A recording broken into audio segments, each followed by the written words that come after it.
Atraso no plantio do milho safrinha seguirá sustentando altas nas cotações e o Joãozinho Grafista traz a análise gráfica do milho pra gente. Você já está acompanhando o Paracatu Rural pelas redes sociais? Pesquise Paracatu Rural no Instagram, Facebook, Twitter X, Telegram, canal WhatsApp e Quai.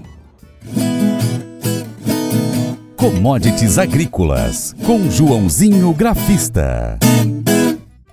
O mês de janeiro terminou com preços firmes para o milho. Ainda que na segunda quinzena alguns produtores tenham liberado os armazéns para a chegada da soja e, consequentemente, ofertado maior quantidade do cereal, outros fatores seguraram a alta.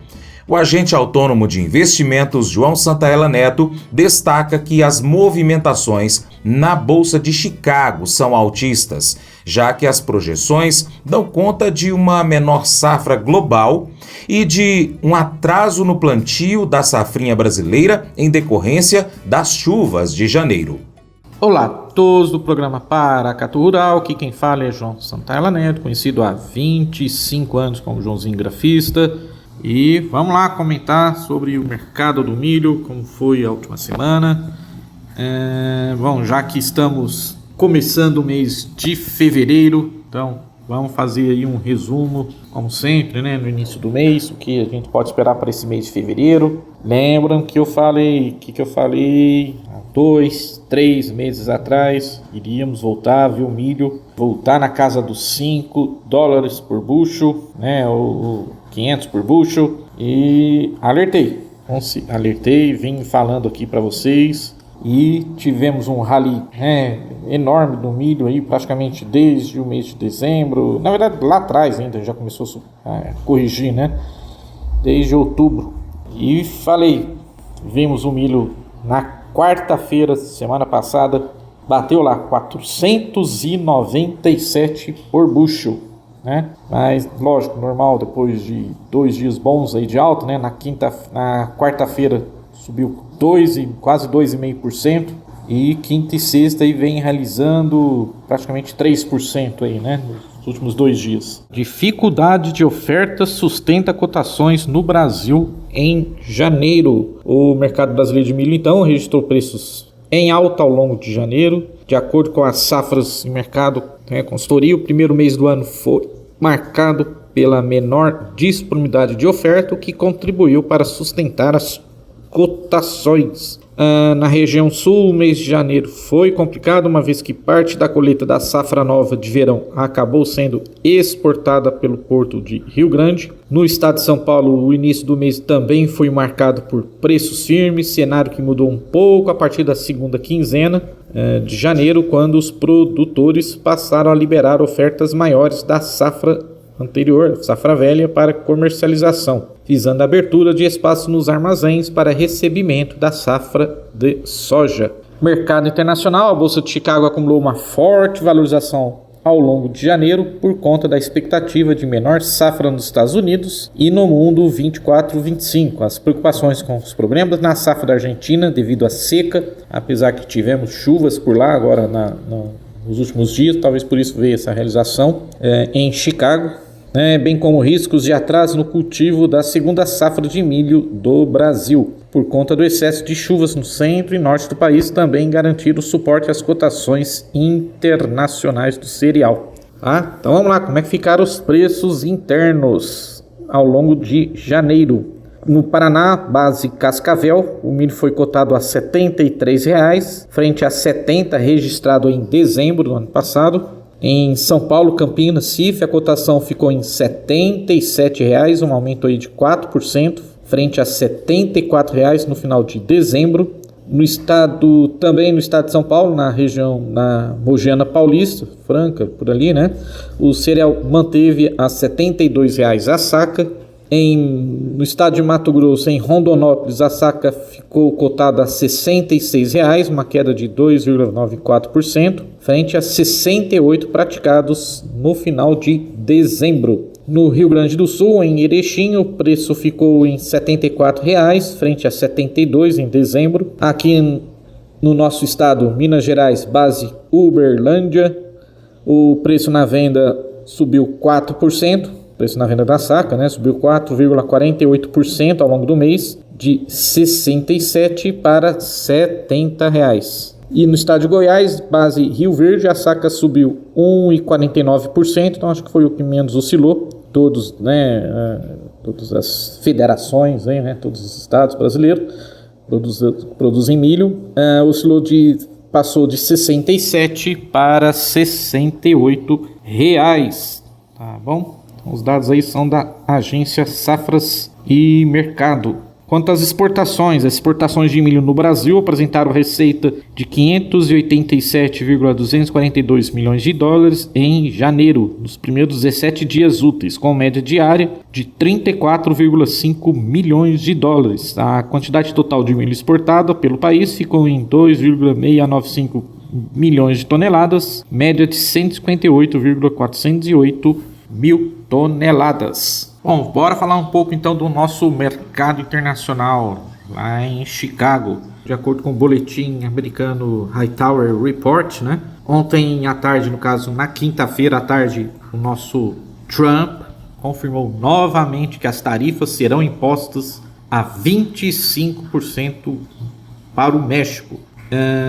E o México é considerado, né, um dos principais compradores, né, do americano. Né, os Estados Unidos compra muito milho do México e o México, né, vai ter que retaliar, né, vai ser retaliado, né, pela essa taxa. Os produtos agrícolas podem, né, lógico que vão ser prejudicados. E eles falam, né, lá no boletim, é difícil interpretar as tarifas de outra forma, mas muito pessimista. Mas o Trump diz que tanto o Canadá quanto o México estão trabalhando para deter o fluxo de imigrantes e principalmente drogas, né? E é lógico, né? Se esses países conseguirem pelo menos reduzir, né? Diminuir o fluxo, diminuir o número de drogas, mas que eu acho mais fácil o Palmeiras ganhar o Mundial, né? A Bolsa de Grãos lá de Buenos Aires reduziu as condições de colheita de boa excelente para 28%, abaixo dos 30% da semana passada, retrasada, e dos 34% do ano anterior. Também notícias, desde julho de 2024, a Ucrânia exportou 12 milhões de toneladas de milho, uma queda de 1,5% ao ano. E aqui no nosso país, Brasil, as chuvas vão manter o ritmo da colheita lento até meados dessa semana que começa, né? E aí a tendência é mostrar um pouco mais seco, as condições mais secas, né? As colheitas aqui no Brasil é importante para os preços do milho, né, devido ao seu impacto no plantio da safrinha, que atualmente está aquém do ritmo normal. Tá? A opinião aí dos gringos, the book is on the table.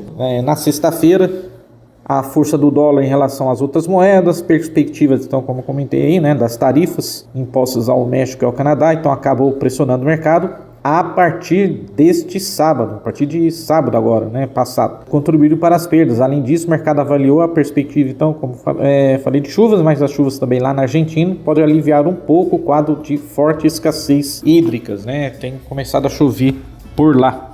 Então isso força o mercado para baixo, normal. Joãozinho Grafista projeta os próximos meses para o milho com base na análise gráfica. Segundo Joãozinho, em Chicago, é importante que as cotações mantenham como suporte os $4,70 por bushel. Então vamos lá, vamos para o gráfico. O que o nosso gráfico do milho está dizendo? Agora veio esse topo.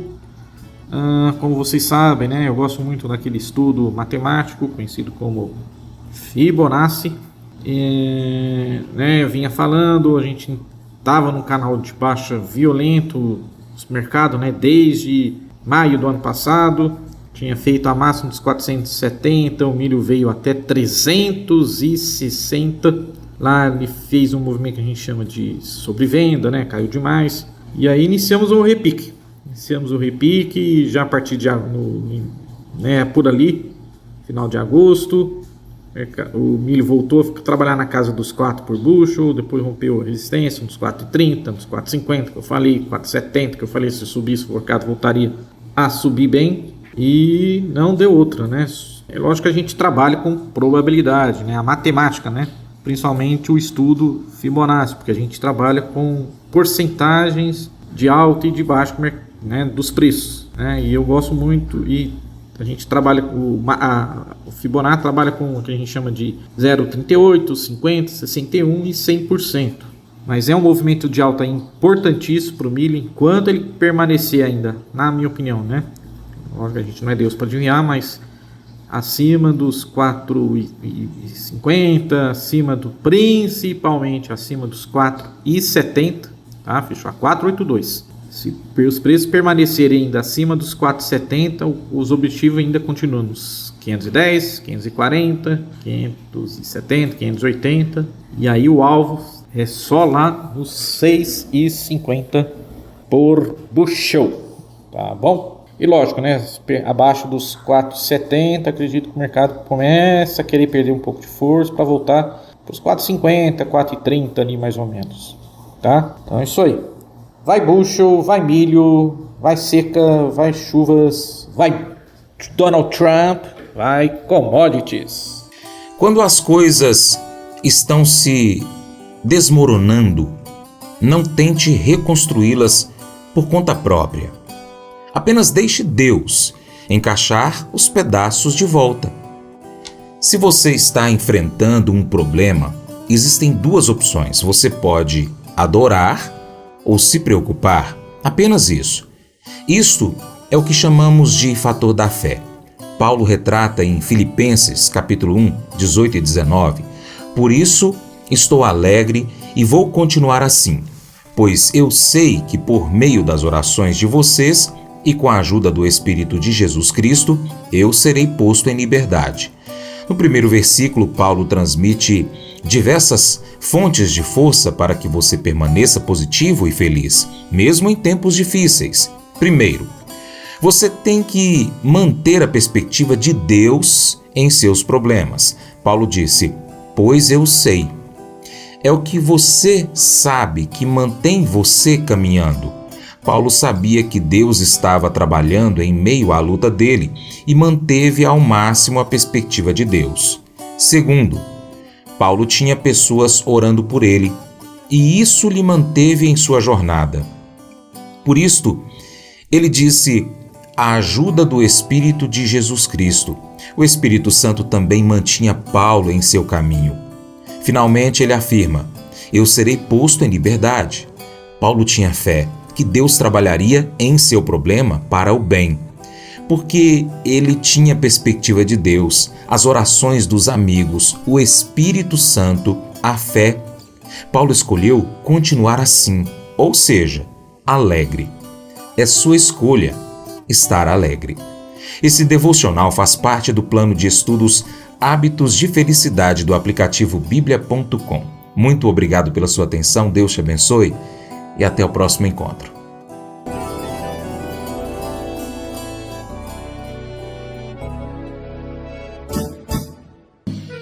Acordo de manhã para prosear no mundo do campo, as notícias escutar. Vem com a gente em toda a região com o seu programa Paracatu Rural. Tem notícias, informação e o mais importante, sua participação. Programa Paracatu Rural. Programa Paracatu Rural.